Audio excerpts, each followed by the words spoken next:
গোপালগঞ্জ 3, টুঙ্গিপাড়া কোটালীপাড়া।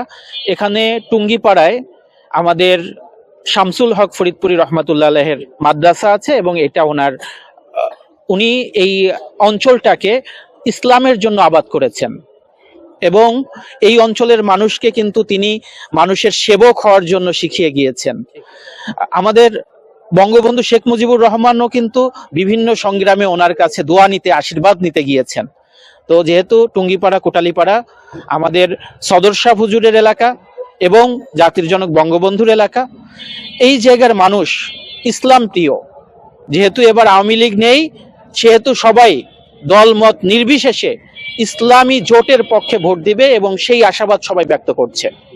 তো ইনশাআল্লাহ এই আসন থেকে এবার ইসলামী জোট বিজয় লাভ করবে। সেটা যদি আমি হই আমি বা অন্য কোনো ইসলামী দলের প্রার্থী হোক, সে বিজয় লাভ করবে।